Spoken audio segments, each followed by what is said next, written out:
বললাম তো, রাজনীতিবিদরা যদি সাপোর্ট না দিত এই সরকার 3 দিন টিকতো না। তাহলে তাদের সঙ্গে বুঝে না, তারা কোথাও নাই, কিভাবে থাকবে? মানুষের মনে পর্যন্ত নাই, মানুষের হৃদয়ে পর্যন্ত নাই। এখন তারা আছে খালি পোস্ট দেওয়ার জন্য, কারে কোথায় বসানো যাবে, কারে কোথায় মানে কোথায় অমুকে বসানো যাবে, তমুকে বসানো যাবে, তারা কোথাও নাই, কোনো খবর রাখে না তো। ভাই দেশটা অনেক বড়। তারা কি বলতেছে, তারা সংস্কার করবে। ওকে ফাইন, আপনি সংস্কার করেন। আপনি কি এখন পর্যন্ত প্রমাণ করতে পারছেন যে সংস্কার করার অ্যাবিলিটি আপনার আছে? আপনি এমন 21টা করে শুনলাম সংস্কার কমিশন করছে, এইগুলি করে তাদের কাজ। তারা দেশটাকে পথে আনবে, আনেন পথে, কোনো সমস্যা নাই, আমরা রাজি। তার আগে প্রমাণ করেন যে পথে যে আনতে চান এর অ্যাবিলিটি আপনার আছে, সেটা প্রমাণ করতে পারছেন? কোন একটা কমিশনের নাম বলেন আপনি? একমাত্র আমি নির্বাচন সংক্রান্ত কমিশনটা আছে, এটাকে আমি আপ টু দ্য মার্ক মনে করি। এছাড়া কোন কমিশনটা সঠিক হয়েছে অত দূর বাদ দেন, কিচ্ছু বুঝি না, ধরেন আমি কিছুই বুঝি না। ভাই আমি তো গণমাধ্যম বুঝি রে ভাই, গণমাধ্যমে তো আমার 35 বছর, তো গণমাধ্যম বিষয়ক সংস্কার যে কমিশন করছে এটা কিছু হয়েছে? প্রধান যারা করছে সে বাংলাদেশের সাংবাদিকতা বুঝে? থাকে আমি লন্ডনে, সে থাকে লন্ডনে, ওইখান থেকে সে বাংলাদেশের গণমাধ্যম ঠিক করবো বুঝে গেছে? বাংলাদেশের সাংবাদিক বুঝে না, সংবাদ বুঝে। কিছুদিন আসছিল, কিছুদিন ডেপুটেশনে আসছিল প্রথম আলোতে সাংবাদিকতা বোঝানোর জন্য, পরে পলাইছে, পরে বিদায় হয়েছে। তাকে দিয়ে কাজ চলে নাই, তাকে দেওয়া হয়েছে গণমাধ্যম কমিশনের চেয়ারম্যান। আর যাদেরকে আনছে তাদের প্রত্যেককে আমি চিনি, নাম ধরে ধরে বলতে পারি। কি জিনিস আপনি এরা বাংলাদেশে গণমাধ্যম সংস্কার করবে? যদি কান্না করে আমার সামনে যে সংস্কার করবে, আমি এটা বিশ্বাস করি না।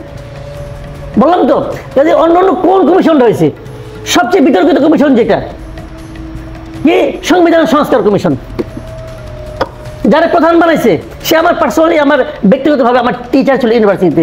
কোন ডিপার্টমেন্টে? জার্নালিজম ডিপার্টমেন্টের টিচার। মাসুদ কামাল যদি একটু বলেন, সংবিধান সংস্কার কমিশন সংস্কার করবে, ভালো কথা, মানে উপায়টা একটু জানতে চাই। সংবিধানকে কিভাবে সংস্কার করবে? এটা তো আপনি বেসিক প্রশ্ন করছেন। ওনারা একটা প্রস্তাব দিতে পারবেন, সংবিধান সংস্কার করবে, করাবেন কিভাবে? যে কোনো পৃথিবীতে অন্য অনেক কিছু আপনি একটা অধ্যাদেশ জারি করে একটা নির্ভয় আদেশে করতে পারেন। আপনি সংবিধানটা কেমন করে করবেন? সংবিধান করে একমাত্র একটি জনগণের। জনগণ কোথায় এখানে? তাহলে এটা করতে হবে আপনি গণপরিষদে। গণপরিষদ কই ভাই? এগুলো কি কারে কি বুঝায় এটা আমি বুঝি না। এখানে তাদের লেভেলে তারা ধরে নিছে যে সবাই তাদের মতো করে, তাদের যে একটু কম বুঝে অথবা তাদের সমান বুঝে, এটা ধরে নিছে। ভাই ঘটনাটা তা না, ঘটনা তা না। আমার ছোট বাচ্চা, বুঝছেন, যখন সে তারপরে যখন 6-7 বছর ছিল, তখন সে আমার বলতো, বাবা তুমি কিছু বুঝো না। যখন এটা বলতো তাহলে আমি জড়াই ধরতাম, আদর করতাম, হ্যাঁ বাবা আমি কিছু বুঝি না। এদের সেই অবস্থা, যারা তারা কয় তুমি কিছু বুঝো না। তাহলে শীর্ষক এখানে একটি জরিপ করা হয়েছে এবং সেইখানে যে তথ্যটা এসেছে যে দেশে এখন নির্বাচন হলে কোনো দলকে ভোট দিবেন না এমন সিদ্ধান্ত, মানে কোন দলকে ভোট দিবেন এরকম সিদ্ধান্ত নিতেই পারেননি 38% মানুষ। বাকিরা নিয়েছেন মোটামুটিভাবে, তাদের মধ্য থেকে যে সার্ভেতে উঠে এসছে 16% মানুষ বিএনপিকে ভোট দিবে, 11% জামায়াত এবং আরও এরকম আছে। কিন্তু শিক্ষার্থীদের তৈরি নতুন কোনো রাজনৈতিক দল হলে তাদেরকে ভোট দিবেন 40% মানুষ, আর 44% মানুষ নাকি ভোটই দিবেন না এই মুহূর্তে ভোট হলে। এখন এই যে জরিপ, সেটা 40%, হ্যাঁ, এবং এই জায়গাটায় কত শতাংশ মানুষের উপরে এই জরিপ করা হয়েছে সেটা নিয়ে ভিন্ন একটি আলোচনা হতেই পারে। কিন্তু আমি যে জায়গাটায় আপনাকে একটু শুনতে চাই সেটা হচ্ছে এই জরিপের যদি গুণগত বা তাৎপর্যগত যদি বিশ্লেষণ আপনি করেন, আপনি আসলে এইটা কতটা সঠিক বলে মনে করছেন বা যৌক্তিক ব্যাখ্যাটা কতটুকু খুঁজে পান?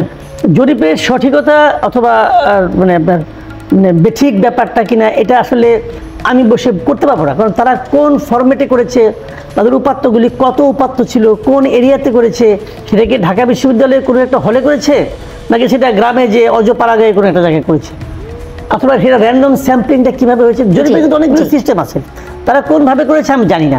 তবে আমি বলবো যদি 40% লোক ছাত্রদেরকে ভোট দিতে চায়, এটা যদি এসে থাকে 40%, আর 44% কাউকে ভোটই দিবে না এই মুহূর্তে। 40 দিবে ছাত্রদেরকে আর 44 দিবে না ভোটই, কিন্তু হয়ে গেল 84, 8 থাকে 16 যদি বিএনপি কে তাহলে 11 করতে গেল যে জামাতে ভোট দিবে। এখানে আপনি ওভাবে একদম 100 নিতেই পারবেন না যোগ দিলে, সেটা নিচ্ছে না। তাহলে এই জরিপ আমি বুঝতে পারি, আমি কি মন্তব্য করবো আমি জানি না।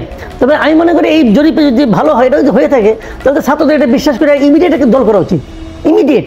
কারণ এই 40 যাতে নাকি না কমে, 40 কমার আগে যদি তারা দল করে ফেলায় এবং ইলেকশন ইমিডিয়েট দিয়ে দেয়, তাহলে 40% ভোট পেয়ে তারা ক্ষমতা চলে আসবে। সমস্যাটা কি? তো নির্বাচনের কথা শুনলে ওরাই তো সবচেয়ে মন খারাপ করে। কাজে বিএনপি নির্বাচন চায়, বিএনপি তো মাথা খারাপ। আমি বিএনপির ব্যাপারটা কিছু বুঝি না। এই তারা বলতেছে যে বিএনপি সহ সব দল তাদেরকে মানে ব্যর্থ করতেছে, আবার বিএনপির এক নেতা আমার পাশে বসে বলে যে তারা ইউনিয়ন সরকারকে ব্যর্থ হইতে দিবে না। আমি বুঝতে পারছি না যে আসলে ভালোবাসা একটা কি বলছে। আবার এখানে বিএনপি জরিপে বলতেছে বিএনপি ভোট পাবে 16%, তারপরে আবার বিএনপি ইলেকশন চায় ফেল করার জন্য নাকি?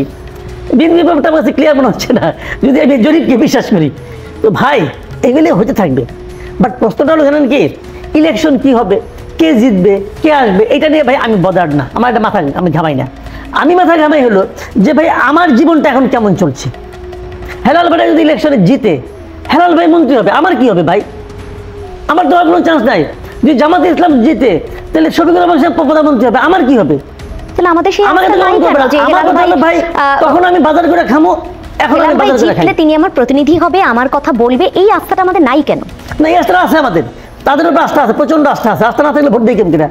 ভোট তো কারণ দেই, আমি কেন দেই? আস্থা থেকে তো দেই, ভোট দিয়ে ঠিক আছে। কিন্তু আমার কোশ্চেনটা হলো কি, ভোট দেওয়ার পরে আমার কি প্রত্যাশা যে ভাই আমার কাজটা আমিই করব। আমার বাসায় আপনাকে চাল দিয়ে আসতে আমি বলি না, আমার বাসায় মাছও কিনে দিয়ে আসতে আপনাকে হবে না। আমার খালি কথা যে আপনি দায়িত্ব পাওয়ার পরেই 1 মাসের না যাইতেই সয়াবিন তেলের দাম 8 টাকা বাড়াই দেন না। আমার খালি এইটুকুই দাবি আপনাকে, আর কিছু দাবিটা। বাণিজ্য মন্ত্রী একটা নিয়োগ করছে, আগেটা নাকি পারতো না, নতুন একটা নিয়োগ করছে। উনি পাড়ার এমন নমুনা দেখাইছে, মাস ঘুরে নাই, তেলের দাম 1,08,000 টাকা বেড়ে গেছে। এবং এই তেল কিন্তু আগের দিন পাওয়া যাচ্ছিল না কোথাও, না এই তেল নাই বাজারে। যেই 8 টাকা দাম বাড়াইলো অমনি তেল অ্যাভেলেবল হয়ে গেলো। এবং দাম বাড়ানোর আগ মুহূর্তে তারা কার সঙ্গে আলাপ করছে, উনি আলাপ করছে যাদের দাম বাড়বে, যাদের কোম্পানি, তাদের সঙ্গে আলাপ করছে। পাবলিকের সঙ্গে আলাপ করছেন আপনি তো ওই লোকগুলির মন্ত্রী, আপনি তো সেই সিন্ডিকেটের মন্ত্রী, আপনি তো পাবলিকের মন্ত্রী না। সিম্পল। তাহলে এই সমস্ত লোক কেন মন্ত্রী বানাচ্ছে? এক ধরনের আরেকটি বক্তব্য আমি মানুষের পালস বুঝে কিছু বুঝে না, যেখানে যে বক্তব্যে উল্লেখ করা হয়েছে যে বিশ্বে এখন এই মুহূর্তে বলা হচ্ছে যে এই মুহূর্তে বিশ্বে আর একটি দেশও খুঁজে পাওয়া যাবে না বাংলাদেশ ছাড়া যেখানে কিনা প্রশাসনের চেয়েও সিন্ডিকেট সবচেয়ে শক্তিশালী। তাহলে সেই বক্তব্য কি সঠিক? এখানে তো তাই হলো। এতদিন যিনি ছিল উনি সিন্ডিকেট বুঝতো না, কিন্তু দাম বাড়ায় নাই। আর উনি তড়িৎ বেগে বুঝে নিয়ে সে 1 মাসের মধ্যে 8 টাকা বাড়াই দিছে। উনি যে 8 টাকা বাড়াইছে ভাই, আমাকে একটা কাছে সিম্পলি বলেন, উনি কার মন্ত্রী? উনি জনগণের সাথে আলাপ করছে, জনগণের মতামত দিচ্ছে, কোনো গণশুনানি করছে? ওনার প্রক্রিয়াটা কি? দাম বাড়ানোর বাজার মনিটরিং করছে উনি? এগুলো যে মজুদ করছে কিনা, মজুদদারকে ধরার চেষ্টা করছে? কোনো কিছু করছে? কিছুই করে নাই।